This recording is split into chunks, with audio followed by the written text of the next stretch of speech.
तो जैसा कि हमने लास्ट एपिसोड के अंदर देखा था, जियांग यू जो होती है वो चानिये की बातों को सुनने के बाद बहुत ज़्यादा शौक हो जाती है और वो शौक होते हुए बोलती है कि क्या वो अपनी सारी मेमोरी को खो देगी। जो सुनने के बाद चानिये जो होता है वो उसे बोलता है कि हाँ बिल्कुल, देखो मैं तुम्हें इस चीज़ के लिए फोर्स नहीं करूँगा, ये तुम्हारे ऊपर है, ये तुम्हारी चॉइस होगी कि तुम किसे चुनती हो। मैं जानता हूँ कि तुमने पास्ट में बहुत सारे क्राइम किए हैं, इवन कि तुमने इसे लाइफ में लाने के लिए जो रीइंकार्नेशन थे उन्हें भी ज्वाइन कर लिया और उसी के साथ में तुमने बहुत सारे मासूम लोगों को भी मारा है। लेकिन अब तुम्हें टेंशन लेने की कोई भी ज़रूरत नहीं है, क्योंकि रीइंकार्नेशनों का जो वो सिस्टम था उसे मेरे द्वारा डिस्ट्रॉय कर दिया गया है और ये पोर्टल जो है वो तुम्हारे इमोर्टल स्वॉर्ड वर्ल्ड के अंदर खुलता है। और अब ये बिल्कुल तुम्हारे ऊपर है, अगर तुम मेरे सेक्ट को ज्वाइन करना चाहती हो तो तुम यहाँ पर रुक सकती हो, और अगर तुम अपने इमोर्टल स्वॉर्ड वर्ल्ड के अंदर वापस जाना चाहती हो तो तुम इस पोर्टल से होकर वहाँ पर जा सकती हो, क्योंकि ये पोर्टल जो है ये तुम्हारे इमोर्टल स्वॉर्ड वर्ल्ड के अंदर ही खुलता है। लेकिन याद रखना कि तुम यहाँ पर जो भी चॉइस करोगी वही चॉइस जो है वही तुम्हारा फ्यूचर का जो पाथ है वो बनेगी, तो इसीलिए तुम्हें जो भी चूज़ करना है उसे सोच समझ कर चूज़ करना है। और उसके इतना बोलते के साथ ही अब हमारा व्यू जो होता है वो लिंक के ऊपर आ जाता है, जो कि बाइकिंग को चेक कर रही होती है। और वो बाइकिंग को चेक करने के बाद उससे बोलती है कि तुम्हारी सिचुएशन जो है वो कंफर्म हो चुकी है, तुमने डेस्टिनी ऑफ रिफ्लेक्टेड आई जो है उसे एक्टिवेट कर लिया है, और यही कारण है कि तुम यहाँ पर फ्यूचर की इमेज जो थी उसे देख पाई थी। जो सुनने के बाद बाइकिंग जो होती है वो भी हंसने लगती है। जिसके बाद अब वोलिंग जो होती है वो बाइकिंग से बोलती है कि मुझे जो कुछ भी चेक करना था मैंने चेक कर लिया, तो इसीलिए मेरी तरफ इस तरह से देखना बंद करो, अगर तुम्हें कुछ नहीं जानना है तो मैं यहाँ से जा रही हूँ। जो सुनने के बाद बाइकिंग उससे पूछती है कि क्या काम फिनिश हो गया, मैं जा सकती हूँ। जो सुनकर वोलिंग जो होती है वो भी उसे हाँ बोल देती है। जो सुनते के साथ ही हम देखते हैं कि बाइकिंग एकदम से जो वोलिंग होती है उससे चिपक जाती है और उससे चिपकते हुए बोलती है कि मास्टर्स आपकी स्मेल बहुत अच्छी है। और बाइकिंग की इस हरकत को देखने के बाद वोलिंग भी थोड़ी सरप्राइज होती आती है और उससे बोलती है कि तुम आखिर क्या कर रहे हो। जो सुनने के बाद बाइकिंग हंसते हुए उससे बोलती है कि मास्टर सच में आप बहुत ही ज़्यादा खूबसूरत हो और इसी के साथ में आपकी स्मेल भी बहुत अच्छी है, मुझे आप बहुत पसंद आई। जो सुनकर वोलिंग जो होती है वो उससे बोलती है कि तुम बहुत ही ज़्यादा अनोइंग हो, मैं अभी अभी ही नहा कर आई हूँ, तो इसीलिए मेरे कपड़ों के ऊपर अपने बालों को लगाना बंद करो, क्योंकि मेरा दोबारा नहाने का कोई मूड नहीं है। और इतना बोलते के साथ ही अब वोलिंग का ध्यान जो होता है वो मोरोंग के ऊपर जाता है, और मोरोंग को देखने के बाद वो पूछती है कि क्या ये चैनी की न्यू डिसाइपल है। जो सुनने के बाद बाइकिंग उसको बताती है कि नहीं नहीं, ये किंजियान की न्यू डिसाइपल है। जो सुनकर मोरोंग जो होती है वो भी अब वोलिंग को मास्टर्स कहकर ग्रीट करने लगती है। जो सुनने के बाद वोलिंग जो होती है वो उसे बोलती है कि तुम काफ़ी अच्छी हो, लेकिन तुम्हें मुझे यहाँ पर मास्टर्स बोलने की कोई ज़रूरत नहीं है, तुम मुझे यहाँ पर सीनियर सिस्टर वोलिंग बोल सकती हो। और उसके इतना बोलते के साथ ही चैनी जो होता है वो एकदम से उसके पीछे आ जाता है, और उसके पीछे आने के बाद वोलिंग से बोलता है कि आगे तुम उसे गलत नाम क्यों बता रही हो, तो अगर यहाँ पर सिंसेरिटी से देखा जाए तो तुम उसकी आंट या फिर ग्रेट आंट की एज की होगी। और अब चैनी के एकदम से ऐसे पीछे आने के कारण जो वोलिंग होती है वो भी एकदम से डर कर चिल्ला देती है। जिसके बाद अब हम देखते हैं कि वे तीनों जो होती है वो पिट चुकी होती है, और बाइकिंग हंसते हुए बोलती है कि सच में हमारा क्लैन जो है वो काफ़ी ज़्यादा यूनिक है, यहाँ पर लोगों को सर के ऊपर पीटा जाता है। मुझे लगता था कि इस मास्टर की स्ट्रेंथ ही अच्छी है, लेकिन सीनियर सिस्टर वोलिंग की भी स्ट्रेंथ मास्टर जैसी ही है। और उसके इतना बोलते के साथ ही जियांग यू जो होती है वो अपने मन में सोचती है कि यहाँ पर मेरी तो कोई भी गलती नहीं, प्रॉब्लम इन दोनों ने क्रिएट की थी, तो फिर आखिर मुझे यहाँ पर क्यों पीटा गया। और उनके इतना सोचते के साथ ही अब वोलिंग जो होती है वो चिल्लाते हुए चैनी से बोलती है कि चैनी, मैंने तुम्हें कितनी बार बोला है कि तुम अपनी स्पिरिचुअल एनर्जी को हाइड कर कर एकदम से मेरे पीछे मत आया करो। ये बात जो है वो मैं तुम्हें हज़ारों बार बोल चुकी हूँ, लेकिन उसके बाद भी तुम अपनी इस आदत को चैन नहीं करते। जो सुनकर चैनी जो होता है वो आराम से चाय पीते हुए उससे बोलता है कि सॉरी, मैं इस बार भूल गया था, लेकिन मैं वादा करता हूँ कि आगे से मैं इसे याद रखूँगा। जो सुनकर वोलिंग जो होती है वो गुस्से में चैनी से बोलती है कि अगली बार अगली बार अगली बार, हर बार तुम ऐसा ही कहते रहते हो, लेकिन हर बार तुम इस बात को भूल जाते हो। मुझे ये बताओ कि तुमने यहाँ पर आने से पहले क्या सुना। जो सुनकर चैनी बोलता है कि मैंने कुछ भी नहीं सुना। जो सुनते के साथ ही वोलिंग जो होती है वो बहुत ही खतरनाक तरीके से चैनी की तरफ देखते हुए उससे पूछती है कि क्या तुम सच में तुमने कुछ भी नहीं सुना। जो सुनकर चैनी भी बहुत ही मासूम सा फेस बनाते हुए उससे बोलता है कि हाँ सच्ची मैंने कुछ नहीं सुना। और अब इस चीज़ को देखने के बाद जियावसी जो होती है वो इसे रिकॉर्ड करने लगती है। रिकॉर्ड करते हुए अपने मन में सोचती है कि सच में सीनियर सिस्टर वोलिंग जो है वो यहाँ पर जनरल सुपरवाइज़र होने के लायक है, क्योंकि मैंने पहली बार ऐसा देखा है कि कोई मास्टर को इस तरह से यहाँ पर सप्रेस कर रहा हो। सच में मुझे इस चीज़ को बहुत ही अच्छे से यहाँ पर रिकॉर्ड करना होगा ताकि मैं इसे अच्छे से समझ सकूँ। और अब उसके इतना सोचते के साथ ही जो वोलिंग होती है वो चैनी से बोलती है कि छोड़ो इस बात को भूल जाओ, अगर तुमने यहाँ पर कुछ भी नहीं सुना तो मैं भी कुछ भी नहीं बोलूँगी। बाइकिंग तुम इधर आओ। जो सुनते के साथ ही बाइकिंग जो होती है वो वोलिंग को ओके मास्टर्स कहने ही वाली होती है, लेकिन तभी वोलिंग जो होती है वो बहुत ही खतरनाक तरह से उसकी तरफ घूरने लगती है, जो देखने के बाद बाइकिंग घबराते हुए बोलती है कि ओके सीनियर। जो सुनते के साथ ही जो वोलिंग होती है वो बाइकिंग को अब कुछ देते हुए उसे बोलती है कि इसे तुम अपने पास में रखो, जो माउंटेन एंड शी वर्ल्ड का हेवनली डाव था ये चीज़ उसने मुझे दी थी, और उसने मुझे कहा था कि सही टाइम आने पर मैं तुम्हें ये दे दूँ, क्योंकि ये चीज़ जो है वो तुम्हारे लिए बहुत ही ज़्यादा कीमती है। इसके अंदर जो स्काई फॉक्स है उनकी मेमोरी है। जो सुनने के बाद बाइकिंग शौक होते हुए बोलती है कि क्या इसके अंदर स्काई फॉक्स की मेमोरी है। जो सुनकर वोलिंग जो होती है वो उससे बोलती है कि हाँ इसके अंदर स्काई फॉक्स की मेमोरी है, और इसे किस तरह से यूज करना है इसके बारे में तुम्हारे मास्टर जो है वो तुम्हें सिखा देंगे, मेरा काम बस ये तुम्हें देना था। और इससे अलग अब चलो इंपॉर्टेंट बातें करते हैं। यहाँ पर तुमने जिस पावर को अवेकन किया है वो एक तरह से डबल एज स्वॉर्ड है, इस जिसके बारे में यहाँ पर तुम्हें बहुत ही ज़्यादा केयरफुल रहना होगा, क्योंकि जैसे ही तुम्हें फ्यूचर की मेमोरी आया करेगी तुम उसे देखने के बाद डायरेक्टली एक्शन को नहीं ले सकती। तुम्हें पहले उस सिचुएशन के बारे में अच्छे से सोचना होगा और उसके बारे में यहाँ पर पता करना होगा कि तुम उसे किस तरह से ख़त्म कर सकती हो, क्योंकि इस बार तुमने बहुत ही बड़ी गलती कर दी थी। तुमने बिना सोचे समझे यहाँ पर एक्शन को ले लिया। अगर चैन ही वहाँ पर सही टाइम पर नहीं पहुँचता और अगर उसने तुम्हारे ऊपर नज़र नहीं रखी होती तो अभी तक तुम मारी जा चुकी होती। जो सुनकर बाइकिंग जो होती है वो बहुत ही क्यूट सा फेस बनाकर रोने लगती है, और वो रोते हुए बोलती है कि मैं अपने इमोशंस के ऊपर कंट्रोल नहीं कर पाई, क्योंकि मैंने देखा कि सभी लोग जो थे वो मर चुके थे, मोरोंग और सिस्टर लिंग भी। मैंने ये सोचा कि काश मैं उन लोगों को बचा सकूँ। जो सुनकर वोलिंग जो होती है वो उससे बोलती है कि मैंने ये नहीं कहा कि तुमने ये गलत किया, लेकिन तुम्हें पहले अच्छे से सोचना चाहिए, उसके बाद ही एक्शन को लेना चाहिए। और इतना बोलकर अब वोलिंग जो होती है वो वहाँ से जाने लगती है, और वहाँ से जाते हुए चैनी से बोलती है कि ठीक है अभी भी बहुत सारे काम जो है वो मुझे करने हैं, तो इसीलिए मैं यहाँ से प्रिपरेशन करने के लिए जा रही हूँ। जो सुनकर चैनी जो होता है वो भी उसे ओके बोल देता है। लेकिन तभी हम देखते हैं कि जो जी लैंग होती है वो वहाँ पर आने लगती है, और वहाँ पर आते हुए बोलती है कि बाइकिंग सीनियर चैनी। और अब उसे ऐसे अड़बड़ाता हुआ देखकर जो बाइकिंग होती है वो जीलिंग से पूछती है कि सिस्टर जीलिंग क्या हुआ, आप इस तरह से यहाँ पर भागते हुए क्यों आ रही हो। जो सुनते के साथ ही जीलिंग जो होती है वो उनसे बोलती है कि जो ग्रेट ग्रैंडपा है उन्हें कुछ हो गया है। जो सुनते के साथ ही बाइकिंग जो होती है वो उससे पूछती है कि आखिर ग्रेट ग्रैंडपा को क्या हुआ है। जो सुनने के बाद जीलिंग जो होती है वो उससे बोलती है कि मैं नहीं जानती हूँ उन्हें क्या हुआ है, लेकिन इम्पेरियल डॉक्टर जो है उन्होंने कहा है कि जो ग्रैंडपा की कंडीशन है वो बहुत ही ज़्यादा बेकार होती जा रही है। और उनके इतना बोलते के साथ ही वो वहाँ पर खड़े हुए कुछ गोल्डन क्लैन के लोगों को देखते हैं, जहाँ पर कि एक लड़की जो होती है वो बोलती है कि मैंने सुना है कि जो ग्रैंडपा है उनकी हालत ख़राब है और वे शायद मरने वाले हैं। जो सुनकर दूसरे वाली जो होती है वो उसे शांत करते हुए बोलती है कि तुम्हें घबराने की कोई ज़रूरत नहीं है, क्योंकि मैंने सुना है कि जो इमोर्टल स्काई फॉक्स है उसके मास्टर जो है वो बहुत पावरफुल है, और हो सकता है कि वे ग्रेट ग्रैंडपा को बचा ले। और उसके इतना बोलते के साथ ही हमारा व्यू बाइकिंग के ऊपर आ जाता है, जो कि जीलिंग से बोलती है कि तुम्हें घबराने की कोई ज़रूरत नहीं है। पिछली बार मेरी मदर जो थी वो ब्रेक थ्रू करने में फेल हो गई थी, जिस कारण वे बिल्कुल मौत के कगार पर चली गई थी और उनके पास में लाइफ एनर्जी भी नहीं बची थी। लेकिन तभी जो मास्टर थे उन्होंने अपने पास से एक आर्टिफैक्ट को निकाल कर जो मेरी मदर थी उनके लाइफ स्पैन को पूरी तरह से ठीक कर दिया और मेरी मदर को बचा लिया।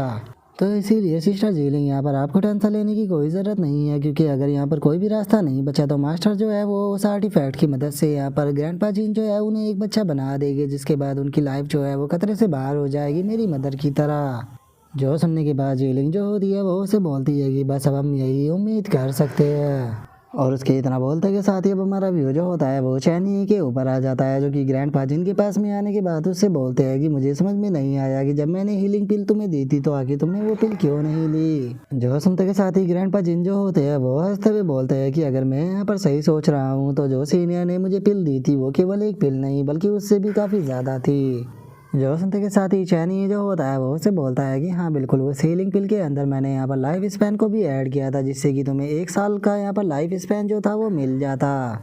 और अगर तुम एक बार टोइस्ट जो होते है वो बन जाते तो उसके बाद तुम्हारा लाइफ स्पैन जो था वो यहाँ पर 25,000 साल हो जाता। और अगर तुम यहाँ पर एलेक्सर का यूज करते तो तुम अपने इस लाइफ स्पैन को 2 गुना भी कर सकते थे, जिसके बाद यहाँ पर तुम्हारे पास में मौका होता केवल खुद की ही पावर बढ़ाने का नहीं, बल्कि तुम ये जो वर्ल्ड है इसे भी बहुत पावरफुल बना सकते थे और इसे वेनरेबल वर्ल्ड के अंदर कन्वर्ट कर सकते थे। और इतना बोलते के साथ ही अब चैनी जो होता है वो दोबारा से उसके आगे पिल को करते हुए उसे बोलता है कि मैं तुम्हें ये पिल देता हूँ जो कि लॉ ऑफ टाइम हीलिंग पिल है, जिसके अंदर यहाँ पर तुम्हें 1 लाख साल का यहाँ पर लाइफ स्पैन मिल जाएगा, जिसकी मदद से तुम आसानी से अगले रियल में ब्रेक थ्रू कर एक टूरिस्ट बन सकते हो। जिसके बाद सारी प्रॉब्लम जो है वो अपने आप ही सॉल्व हो जाएगी। यहाँ पर तुम्हारा लाइफ स्पैन भी इंक्रीज हो जाएगा और ये वनरेबल वाली प्रॉब्लम भी अपने आप ही सॉल्व हो जाएगी। जो सुनकर ग्रैंडपा जिन जो होते हैं वो उससे बोलते हैं कि क्या होगा अगर मैं इस चीज़ को करने में फेल हो गया। तो जो सुनने के बाद चैनी जो होता है वो उससे बोलता है कि जो तुम्हारी मेमोरी है वो एक तरह से वनरेबल बन जाएगी, जिस कारण चारों तरफ डिजास्टर छा जाएगा, जिसके बाद मुझे खुद तुम्हें ख़त्म करना पड़ेगा।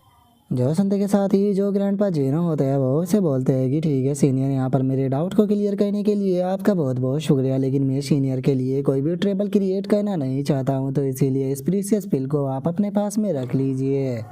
जो सुनकर चैनी जो होता है वो ग्रैंडपा जिन से बोलता है कि मुझे यहाँ पर तुम्हारी सिचुएशन जो है वो समझ में नहीं आ रही, क्योंकि तुम्हारे पास में केवल 5 दिनों का टाइम ही बचा है। अगर तुम इस पिल को नहीं खाओगे तो तुम 5 दिनों के बाद मारे जाओगे।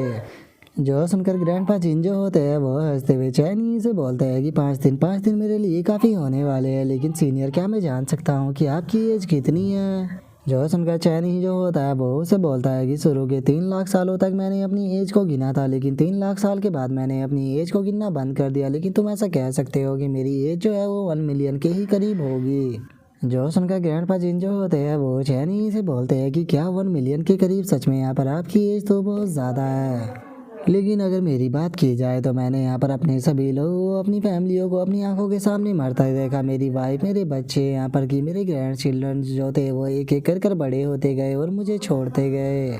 मैं मानता हूँ कि शरीर के अंदर जो इंजरी होती है उसे हम यहाँ पर क्योर कर सकते हैं, लेकिन जो पेन होता है जो कि हज़ारों सालों से यहाँ पर मिल रहा है हम उसे क्योर नहीं कर सकते। मेरी उम्र 60,000 साल है, लेकिन 60,000 साल जो है वो आपके जैसे एक इमोर्टल के लिए बस पलक को झपकाने जैसा है, लेकिन वहीं अगर मेरे जैसे एक नॉर्मल इंसान की बात की जाए तो उसके लिए 60,000 साल जो होते हैं वो बहुत ज़्यादा है, क्योंकि मेरे एरा के सभी लोग जो थे वो मर चुके हैं। जी वो मेरे दोस्त थे वे सभी मुझे छोड़कर जा चुके हैं, लेकिन मेरा इस वर्ल्ड को प्रोटेक्ट करने का कारण था क्योंकि मैंने अपनी एल्डर सिस्टर और जो मेरा बिग ब्रदर था उन्हें ये वादा किया था कि मैं माउंटेन एंड शी वर्ल्ड को प्रोटेक्ट करूँगा जब तक कि मैं ज़िंदा हूँ। और जिस टाइम पर मैं वो यहाँ से मिला तो उस टाइम पर मुझे लगा कि चलो यहाँ पर कोई पर्सन आ चुका है जो कि मेरी जगह को ले सकता है और अब मैं यहाँ पर खुशी से जा सकता हूँ, लेकिन ये किस्मत जो थी वो बहुत ज़्यादा बुरी थी क्योंकि एक दिन वो भी चला गया। लेकिन सच में ये बहुत ही ज़्यादा खुशकिस्मती की बात है कि उसने यहाँ पर एक बहुत ही अच्छी डॉटर जो थी उसे जन्म दिया, क्योंकि उसकी डॉटर जो है वो यहाँ पर अपने फादर की तरह ही टैलेंटेड है। और अगर उसकी कल्टीवेशन की बात की जाए तो वो इतने कम टाइम में ही इतने अच्छे लेवल पर जा चुकी है, और उससे अलग उसके पास में तुम्हारे जैसे एक पावरफुल मास्टर का भी साथ है। तो इसीलिए अब मुझे कोई भी टेंशन नहीं है क्योंकि यंग लोग जो है वो आ चुके हैं और वे इस वर्ल्ड को प्रोटेक्ट कर सकते हैं।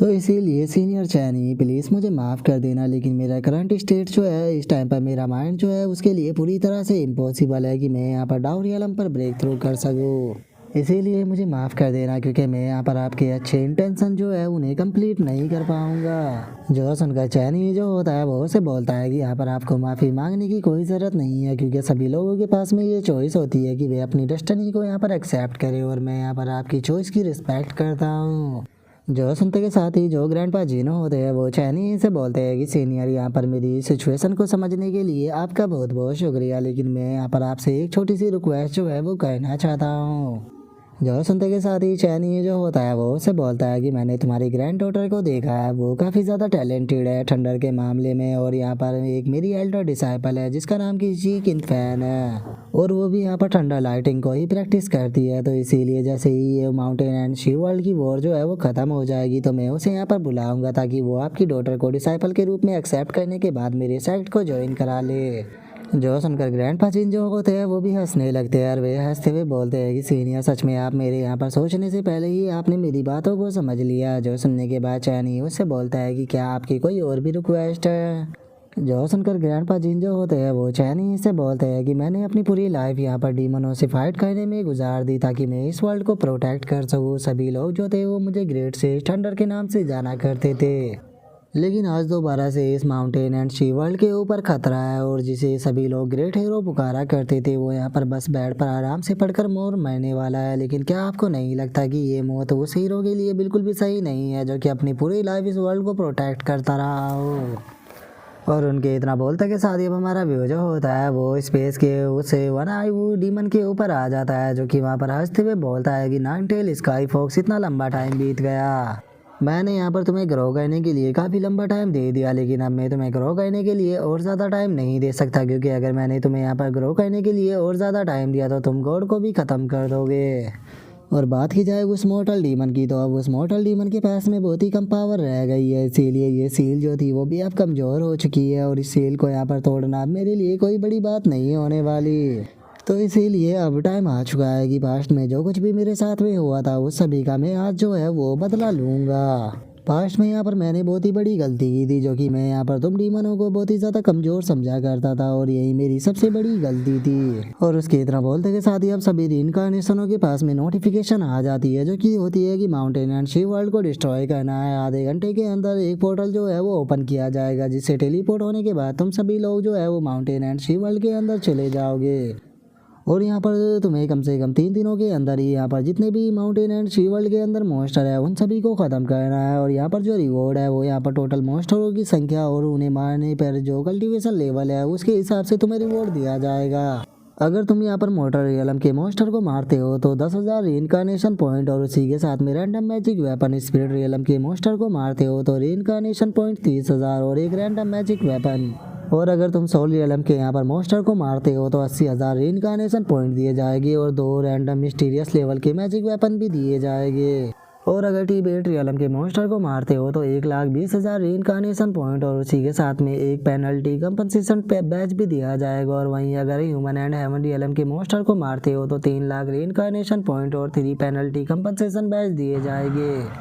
और अब इस चीज़ को देखने के बाद एक बंदा जो होता है वो बहुत ज़्यादा खुश हो जाता है और वो खुश होते हुए बोलता है कि फाइनली अब मैं इन्हें पूरी तरह से डिस्ट्रॉय कर दूंगा और अब मैं इन्हें कोई भी दूसरा चांस नहीं देने वाला। और उस बंदे के इतना बोलते के साथ ही हमारा व्यू जो होता है वो उस वन आई डीमन के ऊपर आ जाता है, जहाँ पर कि हम देखते हैं कि उस वन आई डीमन की बॉडी जो होती है वो धीरे धीरे कर गायब हो रही होती है और किसी ह्यूमन जैसी शैडो जो होती है वो उसके अंदर से निकल कर बाहर आ रही होती है। जिसके बाद अब हम देखते हैं कि वो डीमन जो होता है वो ह्यूमन फॉर्म को ले लेता है और ह्यूमन फॉर्म को लेने के बाद हंसते हुए बोलता है कि चलो अब टाइम आ चुका है सभी को ख़त्म करने का। और उसके इतना बोलते के साथ ही हमारा व्यू जो होता है वो फुशु रियलम की जो शैनकुई सिटी होती है उसके अंदर आ जाता है। जिसके बाद अब हम वहाँ पर चैन किंग को देखते हैं, जो कि वहाँ पर सड़क से गुजर रही होती है। और चैन किंग को देखने के बाद एक बंदा जो होता है वो बोलता है कि जरा देखो तो इस लड़की के अंदर से कितना पावरफुल ईविल ऑरा निकल रहा है। जो सुनते के साथ ही एक और बंदा जो होता है वो दूसरे वाले से बोलता है कि ये एनर्जी है इस वो लड़की की पूरी बॉडी की अंदर से यहाँ पर ये एनर्जी निकल रही है, लगता है कि ये लड़की जो है वो किसी एक्स्ट्रा ऑर्डिनरी फैमिली से है। जो सुनते के साथ ही एक और बंदा जो होता है वो हंसते हुए बोलता है कि आखिर ये यहाँ पर अकेली क्यों आई है, क्या ये इस लड़की को अपनी ज़िंदगी से प्यार नहीं है। जरा देखो तो ये लड़की देखने में भी काफ़ी खूबसूरत है और इसी के साथ में इसकी कल्टीवेशन भी काफ़ी हाई है और इसी के साथ में इसके पास में प्योर एनर्जी है। मुझे लगता है कि इस लड़की को सेड्यूस करना यहाँ पर बिल्कुल सही रहेगा। जो सुनने के बाद एक और बंदा जो होता है वो उसे बोलता है कि अपनी आंखों को खोलो, हमारे पास में यहाँ पर मैसेज जो है वो आ चुका है, तो इसीलिए हम लोगों को यहाँ से जाना होगा। हमारे पास में इस लड़की के साथ में यहाँ पर मज़े करने का बिल्कुल भी टाइम नहीं है। और उनके इतना बोलते के साथ ही अब चैन किंग जो होती है वो अपने फ़ोन को निकालने के बाद कॉल करते हुए पूछती है कि आखिर कितना टाइम लगेगा। और उसके इतना बोलते के साथ ही अब हमारा व्यू जो होता है वो जियाओ नैन और किंग स्वान के ऊपर आ जाता है, जहाँ पर कि जियाओ नैन जो होती है वो उससे बोलती है कि बस 1 मिनट का टाइम लगेगा, क्योंकि सभी के सभी कल्टीवेटर जो थे वो यहाँ से 10 मील दूर एक जगह पर इकट्ठा हो चुके हैं, लेकिन अभी भी 3 यहाँ पर पावरफुल कल्टीवेटर जो है वो वहाँ पर नहीं है, जो कि जुआन किंग रियलम पर थे। जो सुनते ही किंग स्वान जो होती है वो उसे बोलती है कि मुझे लगता है कि वे लोग जो है वो जल्दी ही यहाँ पर आ जाएंगे। और उसके इतना बोलते के साथ ही हम देखते हैं कि एकदम से वहाँ का मौसम जो होता है वो बदलने लगता है और एक बंदा जो होता है वो चिल्लाते हुए बोलता है कि दियामो यहाँ पर आ चुके हैं। और उनके इतना बोलते के साथ ही अब हम देखते हैं कि एक बंदे की चिल्लाने की आवाज़ आती है, जो कि चिल्लाते हुए चैन किंग से बोलता है कि आउटसाइडर होगा, यहाँ पर इधर उधर घूमना बिल्कुल मना है, तो तुम्हारी हिम्मत कैसे हो गई इस तरह से यहाँ पर आने की। और इतना बोलते के साथ ही हम देखते हैं कि 3 बंदे जो होते हैं वो वहाँ पर आ जाते हैं, जहाँ पर कि एक बंदा जो होता है वो बोलता है कि ये तो बस अकेली है, जिसके पास में कि चाइनीज़ ब्लड है और ये एक लड़की भी है, तो इसीलिए बिग ब्रदर आप इसे यहाँ पर मेरे लिए क्यों नहीं छोड़ देते। जो सुनते ही अब जो उन तीनों का लीडर होता है वो चैन किंग से बोलता है कि तुम यहाँ पर एक क्रिमिनल हो जिसने कि हमारी किंग जू सिटी को यहाँ पर डिस्ट्रॉय कर दिया, लेकिन अगर तुम यहाँ पर सरेंडर करती हो और हमें यहाँ पर सारी इन्फॉर्मेशन देती हो तो हम तुम्हारी लाइफ को बख्श देंगे, नहीं तो तुम यहाँ पर मारी जाओगी। और उनके इतना बोलते के साथ ही अब जो चैन किंग होती है उसे किसी की आवाज़ आती है, जो कि चैन किंग से बोलती है कि ठीक है अब तुम इसे कर सकती हो। जो सुनते के साथ ही चैन किंग भी ओके बोलने के बाद एकदम से अपने ऑरा जो होता है वो रिलीज करने लगती है। जिस कारण वहाँ पर खड़े हुए जो लोग होते हैं उनकी भी हालत ख़राब होने लगती है और वे लोग जो होते हैं वो सोरा को देखते हुए बोलते हैं कि ये कितना ज़्यादा ठंडा है। और उनके इतना बोलते के साथ ही हम उन तीनों बंदों के लीडर को देखते हैं जो कि सोरा को देखने के बाद बोलता है कि ये तो बहुत ही एक्सट्रीमली कोल्ड फ्लेम है, आखिर ये किस तरह की चीज़ है। और अब उस बंदे की इतना बोलते के साथ ही हमारा आज का एपिसोड जो होता है वो यहीं पे कंप्लीट हो जाता है। तो नेक्स्ट एपिसोड के अंदर देखिए कि आगे क्या होता है। अगर आप लोगों को वीडियो अच्छी लगी हो तो लाइक करना, चैनल को सब्सक्राइब करना। मैं मिलता हूँ नेक्स्ट एपिसोड के अंदर, तब तक के लिए बाय बाय गाइस।